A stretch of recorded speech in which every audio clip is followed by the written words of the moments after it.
The Empire had ruled the stars for 12,000 years. Their ships crossed galaxies. Their armies conquered worlds without counting them.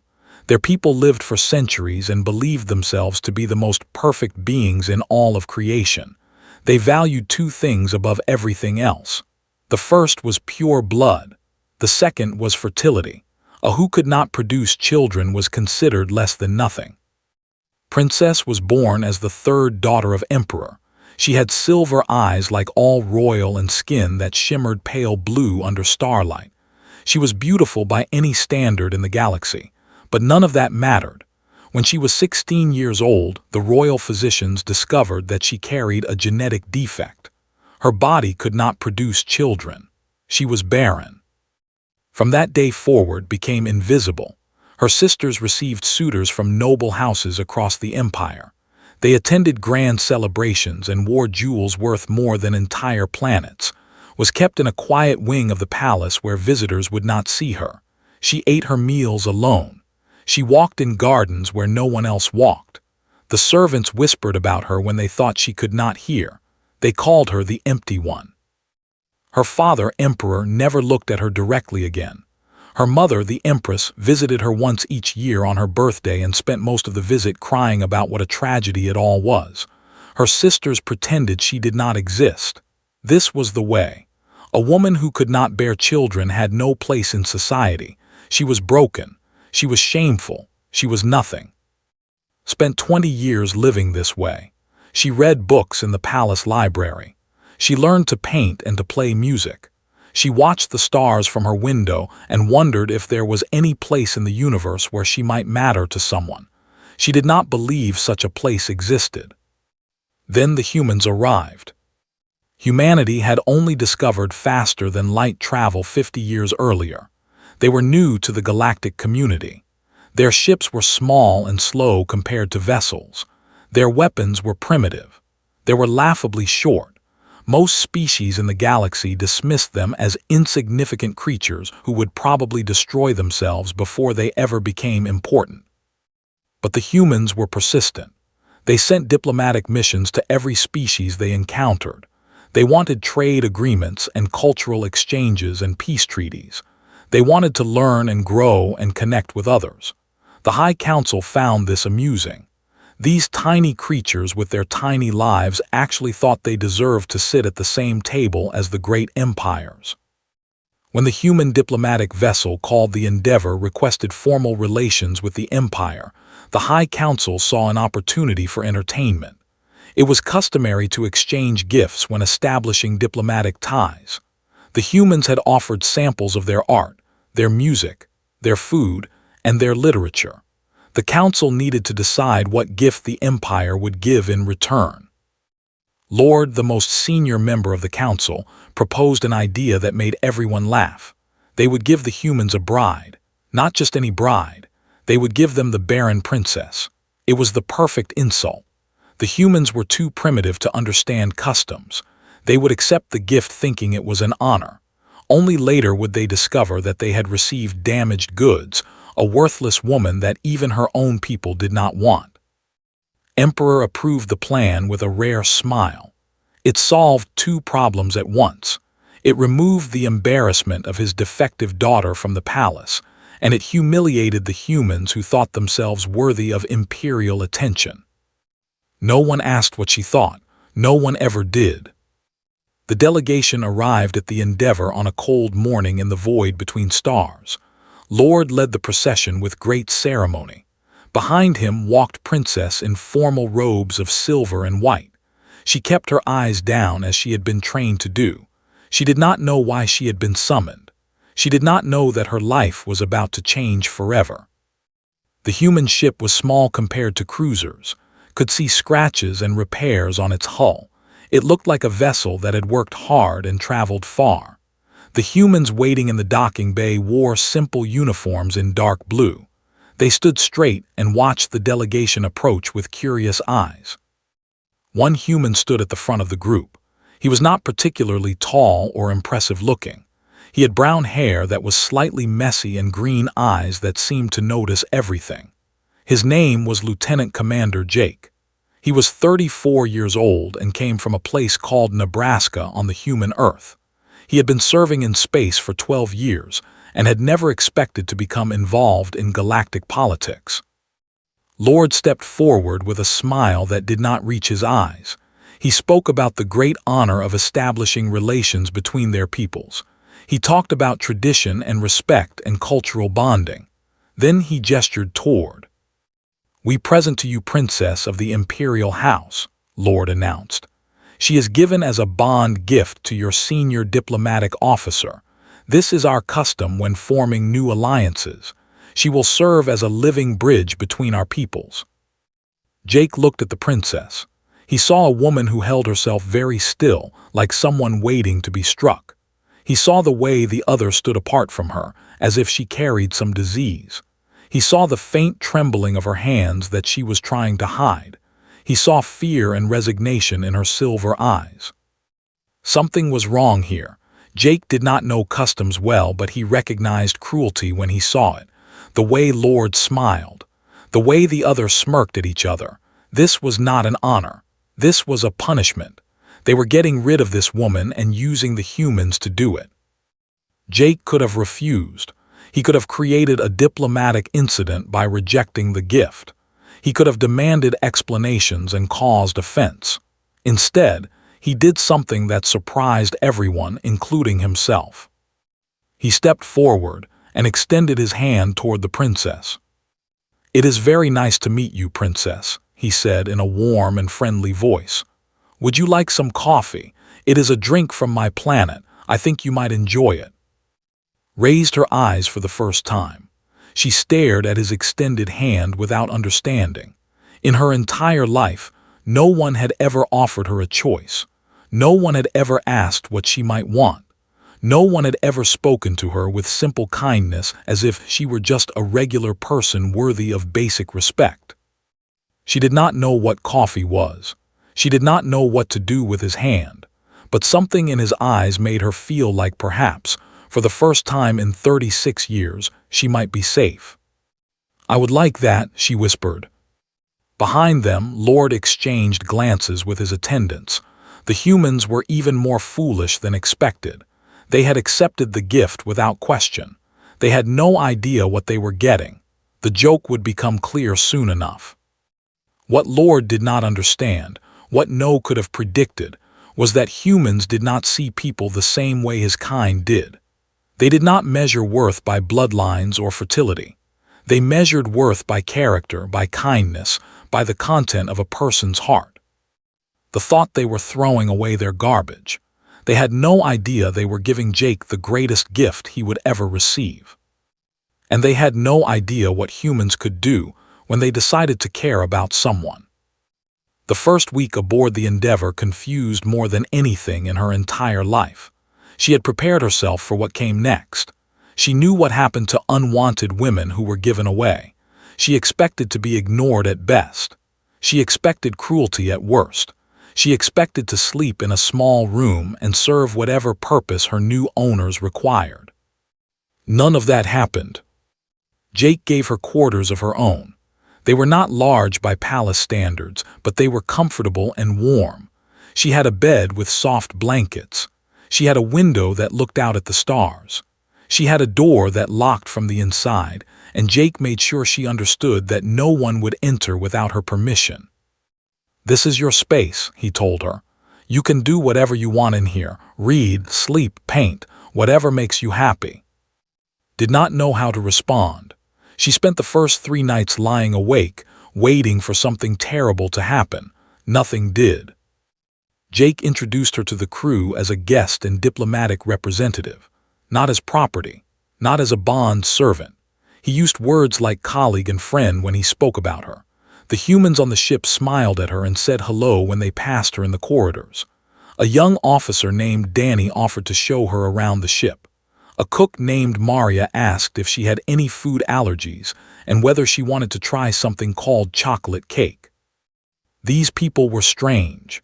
They asked questions about her life and actually listened to the answers. They did not seem to care that she was. They did not seem to care about her royal blood or her family name. They just treated her like a person. In the second week, Jake asked if she would be willing to have a medical examination. He explained that it was standard procedure for all new crew members and guests.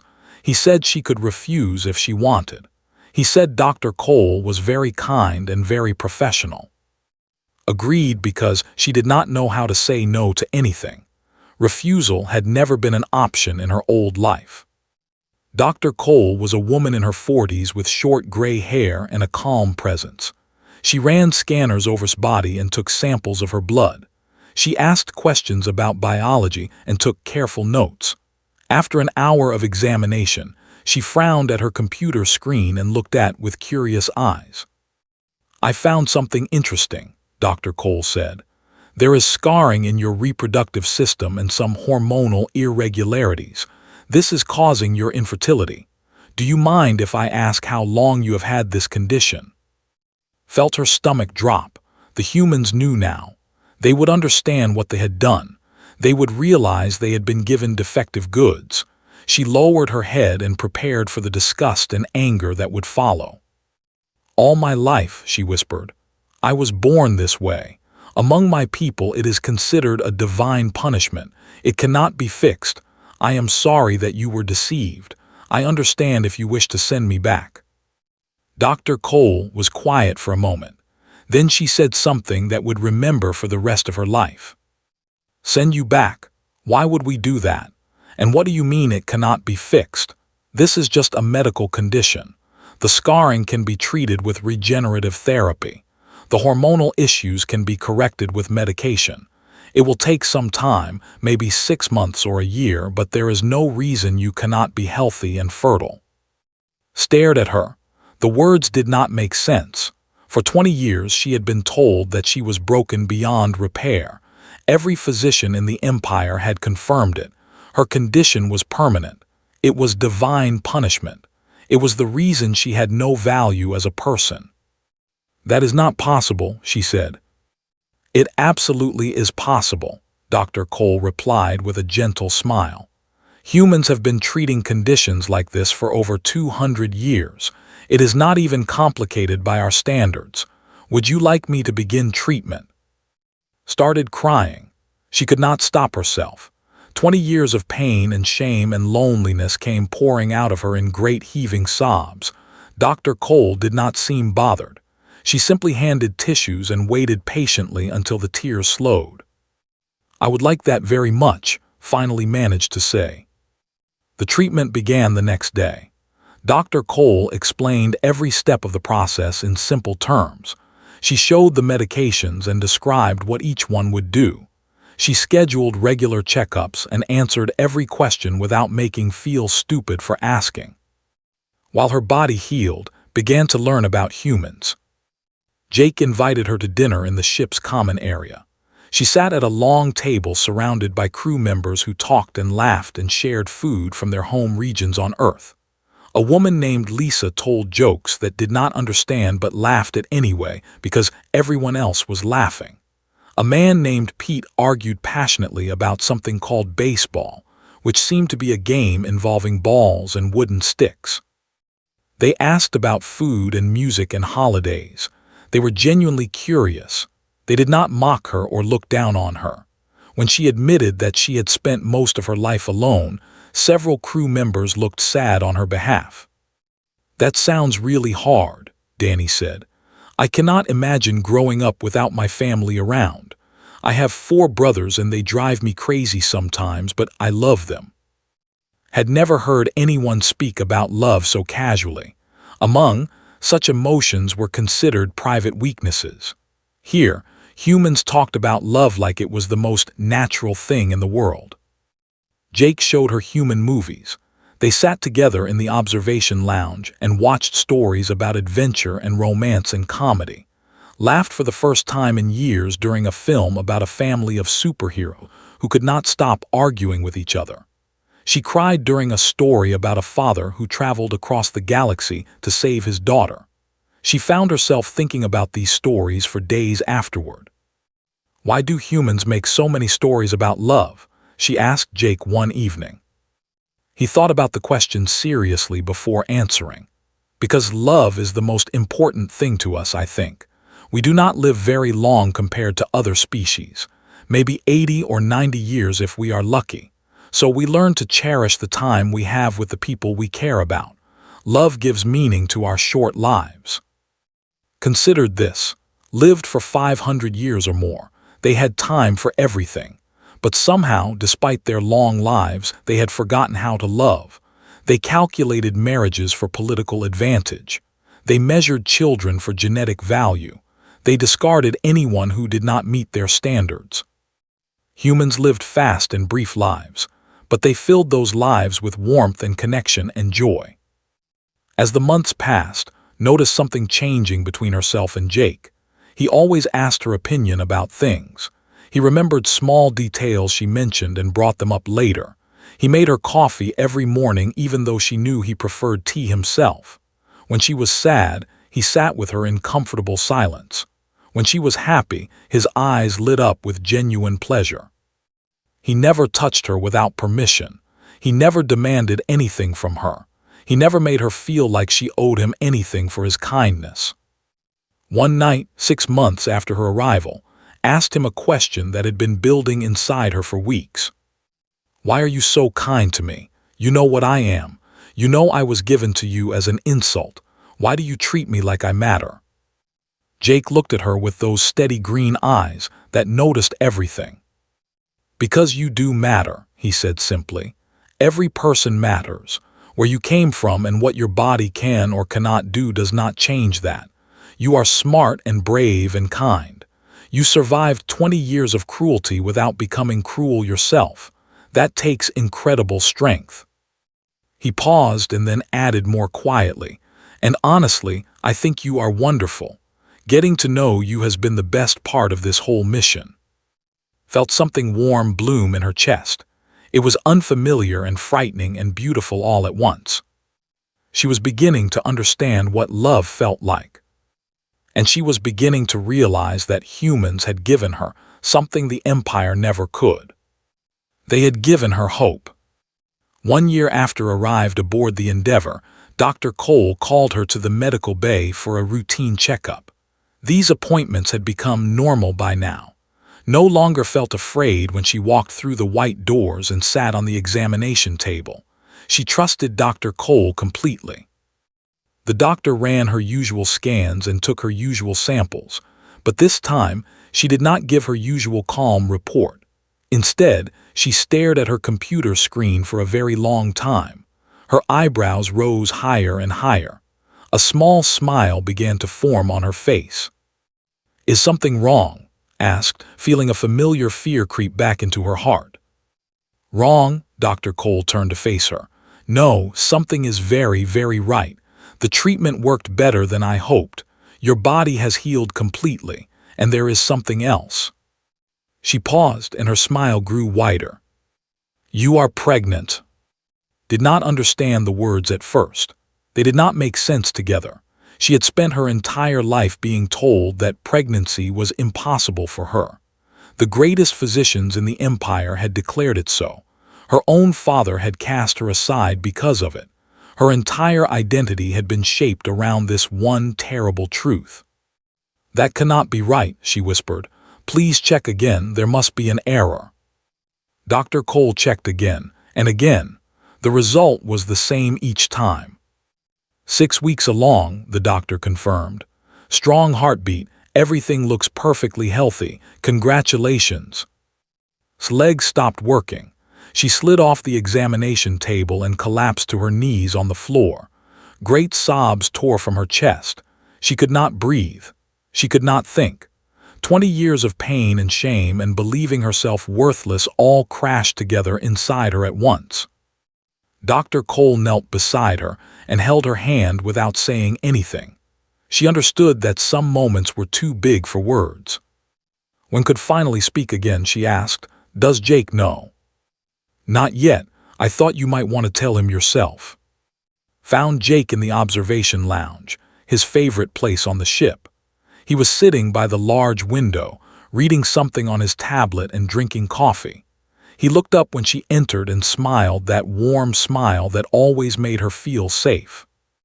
"Hey there," he said. "How did your checkup go?" Walked toward him slowly. Her heart was pounding so hard she thought he must be able to hear it. She sat down across from him and tried to find the right words. There were no right words for something like this. "Dr. Cole told me something today," she began. Jake set down his tablet and gave her his full attention. He always did that when she spoke. He always made her feel like her words mattered. "I am pregnant," she said. Jake went very still. His eyes widened. For a long moment he said nothing at all. Then his face transformed with an expression had never seen before. It was joy so pure and so powerful that it seemed to light up the entire room. "Are you serious?" he breathed. Nodded, tears streaming down her face again. "Dr. Cole confirmed it 3 times. The treatment worked, my body healed, and now there is a baby, our baby." Jake let out a sound that was half laugh and half sob. He reached across the table and took both her hands in his.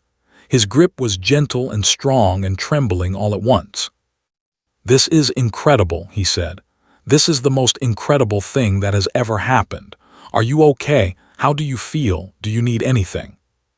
His concern for her, even in this moment of enormous news, made love him even more.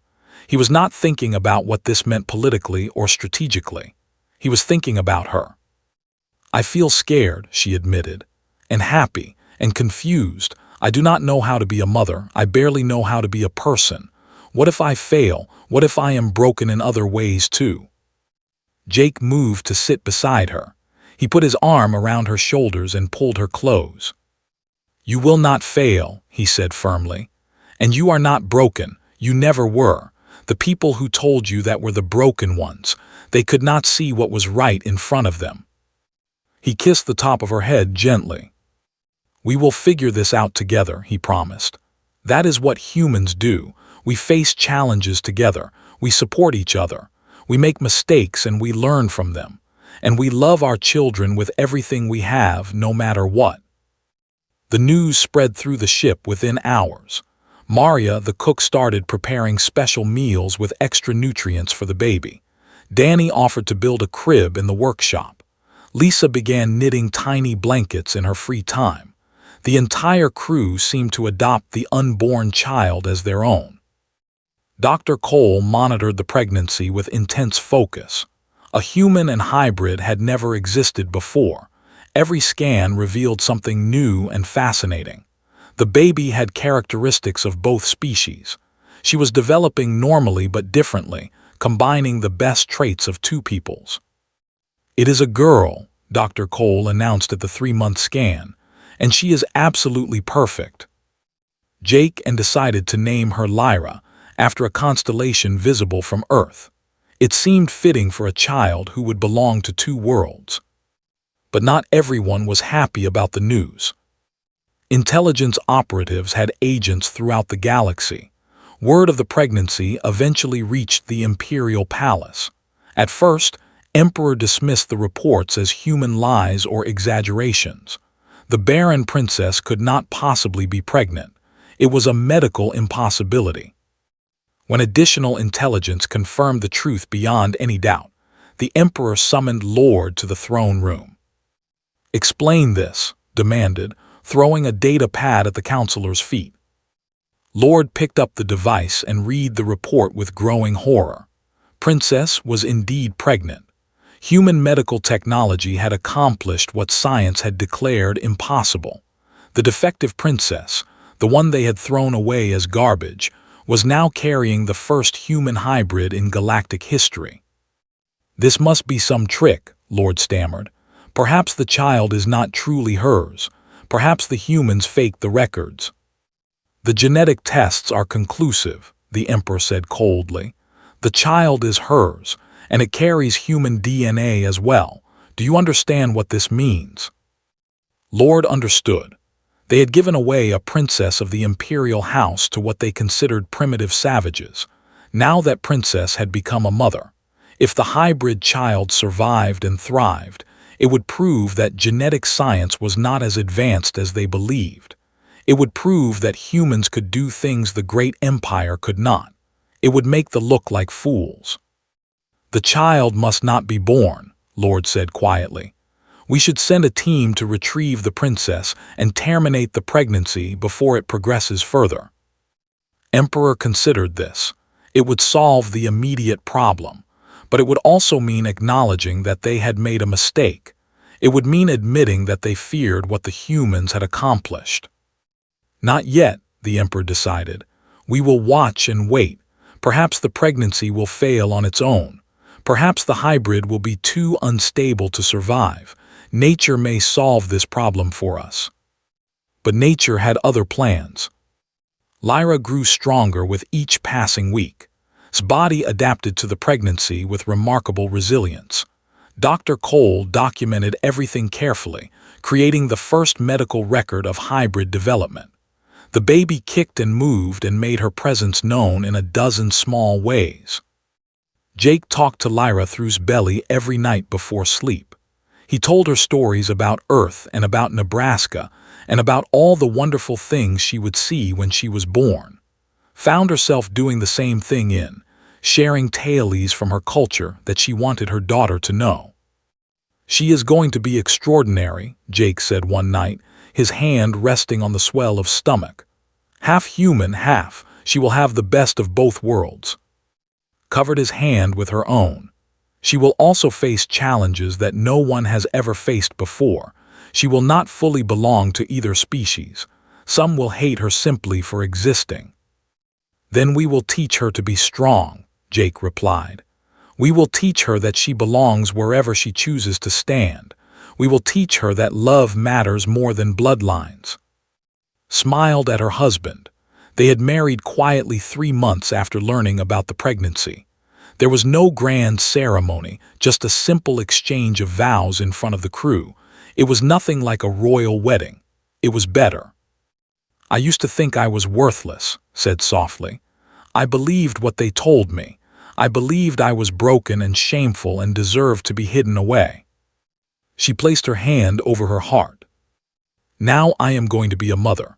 Now I have a family who loves me. Now I understand that I was never worthless at all. They just could not see my worth because they had forgotten what worth really means." Jake kissed her gently. "They made the biggest mistake of their lives when they sent you to me." "Yes," agreed, "they did." And in her belly, Lyra kicked once, as if she agreed too. Lyra was 6 months old when the summons came from the Empire. She had her mother's silver eyes and her father's stubborn chin. Her skin was a soft blend of human pink and pale blue. She laughed easily and cried loudly and grabbed at everything within reach. The entire crew of the Endeavor adored her completely. Jake was feeding her mashed bananas when the communication arrived. The official seal of Emperor appeared on the screen, and every officer on the bridge went silent.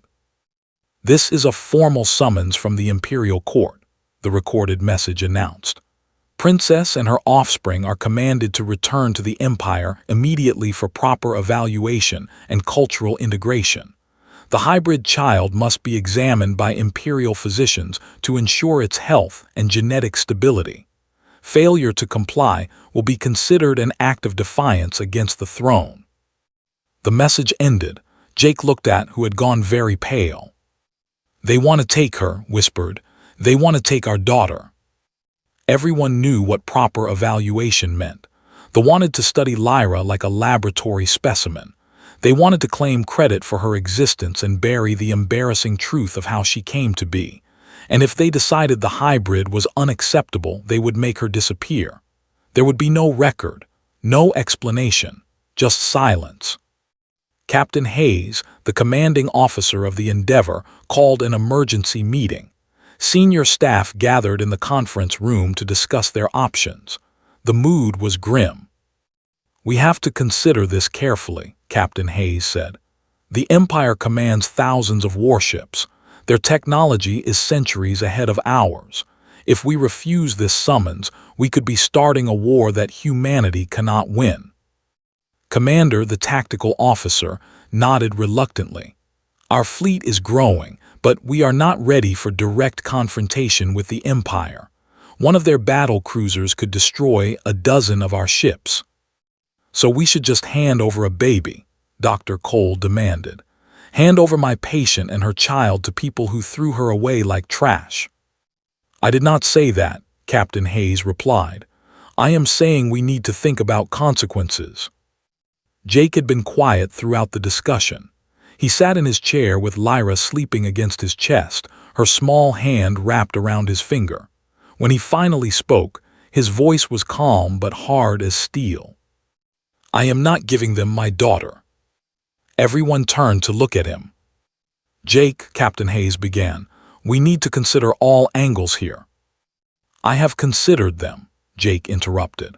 I have considered that they think they can take whatever they want because they have bigger ships and older technology.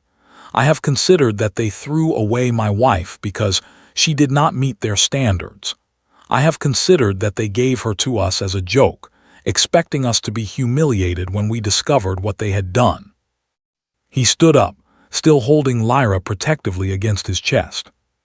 I have also considered what it means to be human. We do not abandon our families. We do not sacrifice our children to appease bullies. We fight for the people we love, even when the odds are impossible. That is who we are. And if they send their fleet, Commander asked quietly. Jake looked him straight in the eye. Then we make them regret it. Captain Hayes was quiet for a long moment. Then she nodded slowly. Very well. We will not comply with this summons. I will contact Earth Command and request guidance, but I suspect I already know what they will say. Humanity does not give up its children. The official response was transmitted directly to the Imperial Court. Every member of the High Council watched it in the throne room, including Emperor himself. Jake appeared on the screen, standing on the bridge of the Endeavor. Behind him, the human crew stood at their stations with determined expressions, stood beside her husband, holding Lyra in her arms. Emperor, Jake began, I have received your summons. I am responding personally to make our position absolutely clear. He paused to let the words settle. Princess is my wife. She chose to marry me freely. She is not property of the Empire and has not been since the day you threw her away. Lyra is my daughter. She is a citizen of Earth and is protected by every law and treaty that humanity honors. She is not a specimen to be evaluated. She is not a mistake to be corrected. She is a miracle that your people said was impossible. His voice grew harder. If the Empire wants to meet my family, Emperor is welcome to visit Earth as our guest. We will receive him with all proper diplomatic respect.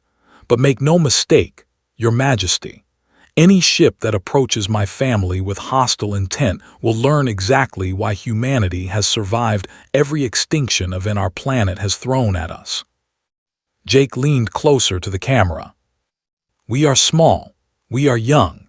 Our lives are short by your standards, but we are also stubborn beyond all reason when we are protecting our own. Your empire has conquered worlds for 12,000 years because no one had the courage to tell you no. Consider this your first no. He straightened his shoulders. Send your ships if you must, but know this. Every human being on every world will know what you tried to do. You will not be the ancient empire that ruled the stars. You will be the bullies who tried to steal a baby from her parents. History will remember that. And history is something humans are very good at writing. The transmission ended. The throne room was silent for a long moment. Then Lord burst out in fury. This is an outrage. This primitive animal dares to threaten the Empire. We should dispatch the Third Fleet immediately and reduce their pathetic ship to atoms. Several other counselors voiced agreement. The honor of the Empire demanded swift and devastating response. But Emperor raised his hand for silence. He was old and cunning and had ruled for 600 years by understanding when to fight and when to wait. He had been studying the humans ever since the diplomatic mission began.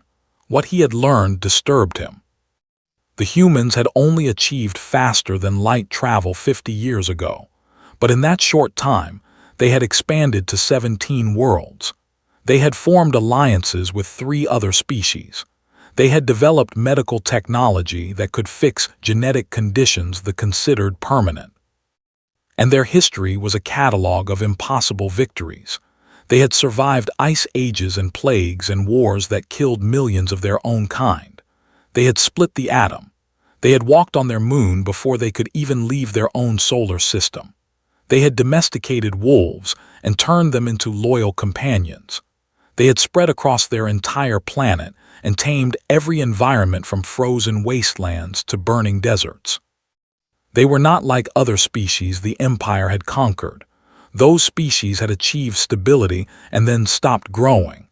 They had reached a comfortable level of technology and stayed there for. Humans never stopped. They pushed forward constantly, driven by curiosity and determination, and something the Emperor could not quite name. In 50 years, they had accomplished what took most species 5,000. What would they accomplish in 500 years? In 5,000? We will wait, Emperor decided. Lord stared at him in disbelief. Your Majesty, surely we cannot let this insult stand. The honor of the Empire requires. The honor of the Empire requires wisdom, the Emperor interrupted coldly. Destroying one small ship and one human family would be simple, but it would unite their entire species against us. It would give them a cause to rally around. It would turn this lieutenant commander into a martyr. He looked at the frozen image of Jake on the screen, still holding his daughter protectively. Perhaps we underestimated these creatures. Perhaps the joke was on us from the beginning. Either way, we will not give them a war that could forge them into something truly dangerous. Lord wanted to argue, but he knew better than to challenge the Emperor twice. He bowed his head in submission. On the Endeavor, Jake and waited for the response that would determine their fate. Hours passed, then days. The fleet did not come. No further communications arrived. Finally, a single message appeared on their screens. It was not from the Emperor. It was from the ambassador to the Galactic Council, transmitted through official diplomatic channels. The Empire acknowledges the autonomous status of citizens who have been formally released from imperial jurisdiction. Princess was released at the time of her bond gift transfer. Her current marital status and any offspring are considered matters of her new citizenship. The Empire wishes the family well. It was not an apology, it was barely even a concession, but it was enough. Read the message 3 times before she believed it. Then she collapsed into Jake's arms and wept with relief. We won, she breathed. How did we win? Jake held her close and looked out at the stars that humanity was slowly claiming as their own. Because they finally realized something important, he said. What is that? Jake smiled. That you do not mess with a human's family. 5 years had passed since the day the Empire tried to reclaim their discarded princess. In that time, the galaxy had changed in ways no one could have predicted. Humanity had continued its relentless expansion. Their fleet had grown from 100 ships to 1,000. Their medical breakthroughs had attracted attention from species across the galaxy. Their scientists collaborated with researchers from a dozen different worlds. Their culture spread through trade and diplomacy and simple human friendliness. And at the center of this quiet revolution stood a family that had become a symbol. Captain Jake now commanded the diplomatic cruiser Unity, the flagship of humanity's growing fleet. His crew included officers from 5 different species, all working together in a way that would have seemed impossible a decade earlier. His wife served as the chief cultural liaison, helping different peoples understand each other and find common ground. And their daughter Lyra, now 5 years old, was the most famous child in the galaxy. She had her mother's silver eyes and her father's fearless smile. She spoke 3 languages fluently and was learning 2 more.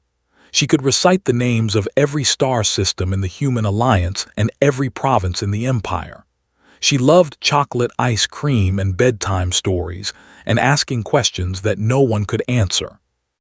She was also living proof that the old rules no longer applied. Human and were not supposed to be able to have children together. The genetics were supposed to be incompatible, but Lyra existed, healthy and bright and wonderful, defying every expectation. Today was a special day. The United Species Assembly was meeting on neutral ground, a space station in unclaimed territory where representatives from 100 different civilizations gathered to discuss trade and treaties and the future of the galaxy. Had been invited to address the full assembly, the first to ever speak as a human representative. She stood in a small preparation room looking at herself in the mirror. She wore a simple blue dress, human in style but with subtle patterns woven into the fabric. Her silver eyes were calm. Her hands were steady. She was not the frightened princess who had arrived on the Endeavor 6 years ago. She was something new, something stronger. Jake appeared in the doorway, holding Lyra's hand.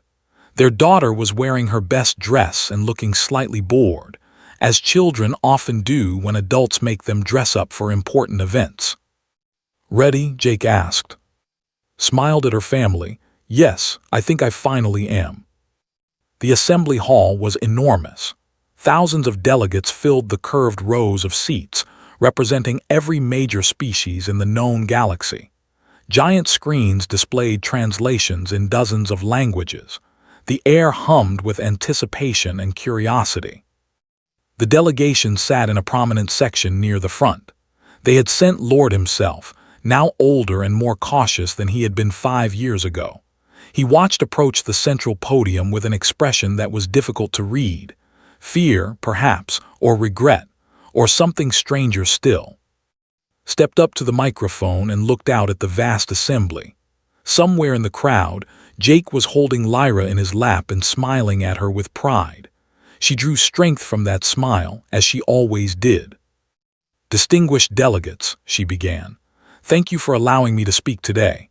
My name is, I was born Princess of the Empire.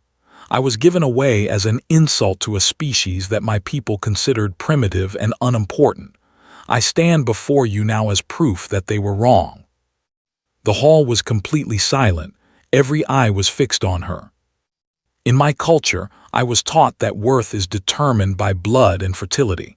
I was born with a genetic condition that made me unable to have children. Because of this, I was considered worthless. I was hidden away like something shameful. I was ignored and eventually thrown away." She paused, letting the words settle. "The humans did not see me that way. When I arrived on their ship, broken and afraid and expecting cruelty, they offered me something I had never received before. They offered me respect. They offered me kindness. They offered me a choice." Her voice grew stronger. "Their doctor looked at my condition and said it could be fixed. In my culture, such things are considered divine punishment, permanent and unchangeable. But humans do not believe in unchangeable. They believe in research and medicine and stubborn determination. They believe that problems exist to be solved." She glanced toward where Jake and Lyra sat. Her daughter waved at her and felt her heart swell with love. "A human man looked at me and saw a person, not a political tool. He gave me space to heal and time to learn who I really was. He never demanded anything from me. He never treated me like property. He simply showed me what love looks like when it is given freely." She turned back to the assembly. "I am here today as a mother. I have a daughter named Lyra who is healthy and brilliant and impossible by every standard my old culture holds sacred. She exists because humans refuse to accept that anything was truly impossible. She exists because love and science work together to create a miracle." Lord shifted uncomfortably in his seat. Other delegates looked away or studied their hands. "I am not here to condemn my people," continued. "They raised me according to their traditions and beliefs. They did what they thought was right, but I am here to say that there is another way, a better way." She spoke about what humanity had taught her. She talked about their short lives and how it made them cherish every moment. She talked about their stubborn optimism and their refusal to give up on anyone. She talked about their strange habit of adopting the problems of others as their own. Humans find a wounded animal and nurse it back to health. They see someone struggling and offer to help without being asked. They believe that every person has value, regardless of their birth or their abilities or their history. This is not weakness. This is their greatest strength. She looked directly at the delegation. You sent me to them because you thought they were primitive and foolish. You expected them to be humiliated when they discovered the trick you had played. Instead, they healed me. They loved me. They gave me a family and a purpose and a future. Her voice dropped lower. You gave away a princess like she was garbage. What you did not realize is that you were giving her everything she had ever wanted. The assembly hall remained silent but could feel the energy shifting. Delegates from other species were nodding. Some were wiping their eyes. Even a few of them looked moved despite themselves.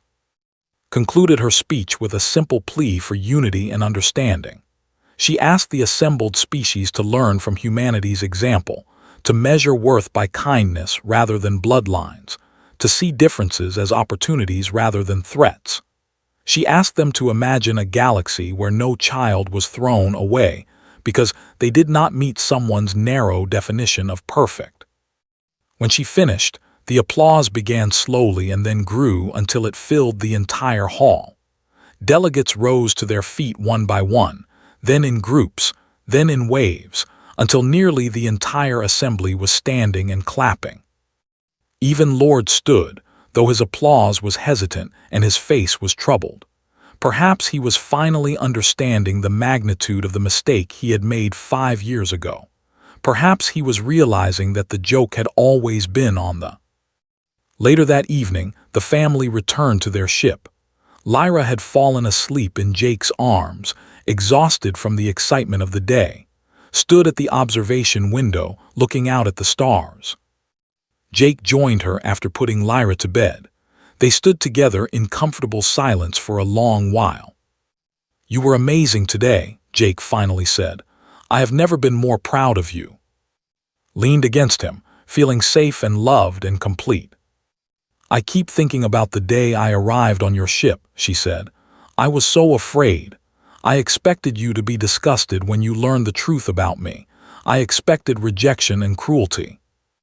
Instead, you got bad coffee and awkward conversation, Jake said with a smile. Laughed softly, yes, and somehow that was exactly what I needed. She turned to face him, her silver eyes meeting his green ones. They sent me to you as an insult. They thought they were throwing away their garbage. They had no idea they were giving me everything. Jake pulled her close and held her gently. The measure worth by fertility and bloodlines, he said. Humans measure worth differently. We measure it by love, by courage, by the choice to be kind when cruelty would be easier. He kissed her forehead. By that measurement, you are the most valuable person I have ever known.